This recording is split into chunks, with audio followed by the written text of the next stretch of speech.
Yes, good morning. Good afternoon. I'm Martin Rowe, and I'm the publisher at Lantern Books. And for the old timers, I was the co-founder of Satya magazine all those years ago.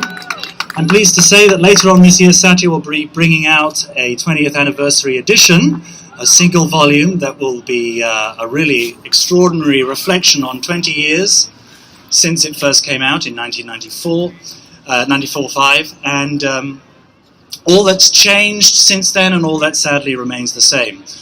So as a book publisher, I find myself in a very interesting time in publishing, whereby the books that were considered to be outre and not of commercial interest, books on vegetarianism and veganism, now find themselves on a full table in Barnes & Noble. If you just go in there, you'll see that. And whereas in the past, and this was the premise of Satya, we were trying to bring environmental and animal advocates and vegans together because there was so much that held us together, so many concerns about living lightly on the land and caring for other than human life and caring for the well-being and bodies of ourselves as well as other animals.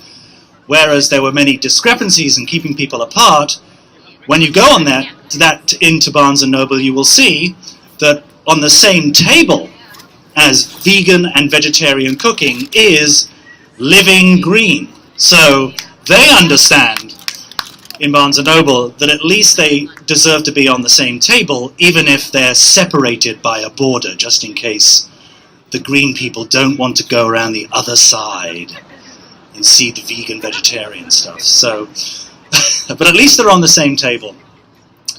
So in 2004, Toyota decided to create a vegan car. I don't know if you remember this in 2004. They decided to create a car that had no leather in it at all. And this was deliberate, and they put out a statement saying, we're creating a vegan car because vegans, if we can get the vegans happy, then everybody else will be happy. And they promoted this as not only an environmentally friendly car, but a car with conscience.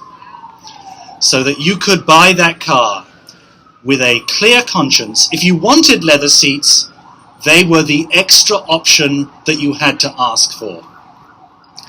Now, I thought that was a very interesting thing, because when you think about vegans, we're a tiny percentage of the population, a very small proportion of people who call themselves vegetarians. And yet for Toyota, they were the central point of their marketing. They were the central locus whereby everything else radiated out from that. And so I thought to myself, okay, so vegans are at the center as well as being at the periphery. So the challenge that all of us who are engaged in the struggle to make this a vegan world is to stop thinking of ourselves on the periphery and start thinking of ourselves in the center. And doing more than that, making sure that everybody else thinks of veganism, like Toyota, in the center.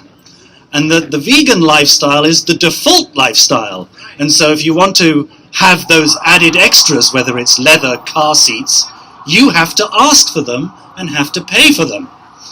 So that was 10 years ago, and I think we're moving more and more in that direction. But I would like to see more companies and more organizations not necessarily doing that, but getting to the stage where they think about that. Green Festivals, which is a wonderful organization that holds environmental festivals and expos around the nation. They have them in DC, they have one in New York, they have in Chicago, in Austin, in San Francisco. That is a vegan festival. You would never know it, they don't say it, but all the food that they prepare is vegan. Their default is vegan. Now, a few years ago, somebody complained and said, why isn't your food vegan? Because nobody had seen that it was vegan, and so they assumed that there would be meat and dairy that would be there, and they said, well, it's vegan.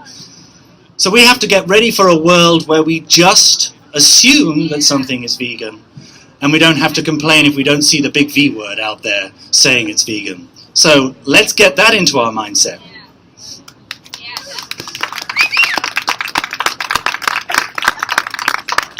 Now, finally, as a book publisher, I find myself in a strange situation because technology is changing the way people receive information. Technology is changing whether people want to pay for the information they're receiving. And technology is also changing the way people consume that information.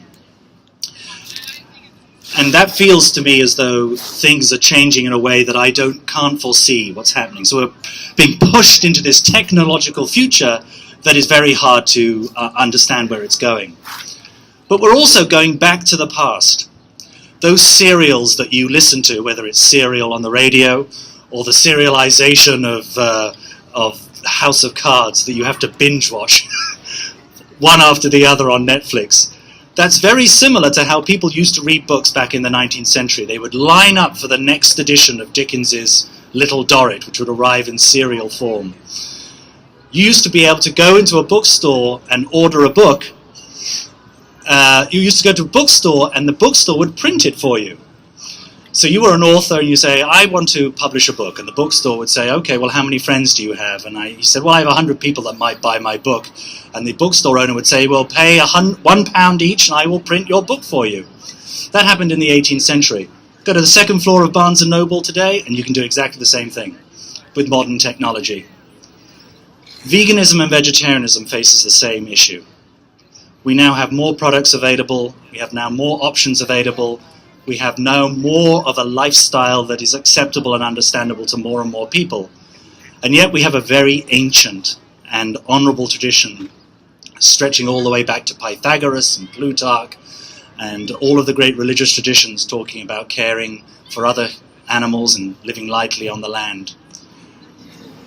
We can't forget that past as we are propelled into the future. We can't forget that for all of the opportunities that we have in this city to eat well, to eat healthily, there are still others who do not have that opportunity. We can't forget that this struggle has been going on for millennia. So just thinking that something's going to be solved in 5 years and that this is all going to be everything's going to be fine is not the right way to think about it.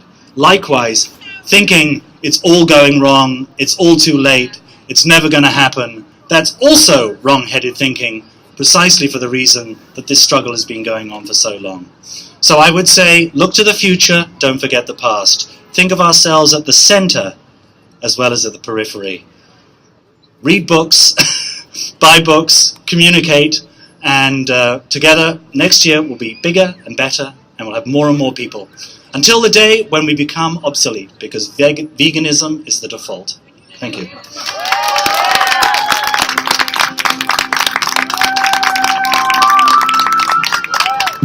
Yes, well said, Martin Rowe. I don't know about you, but I've always thought that just listening to someone with a British accent just makes everything better.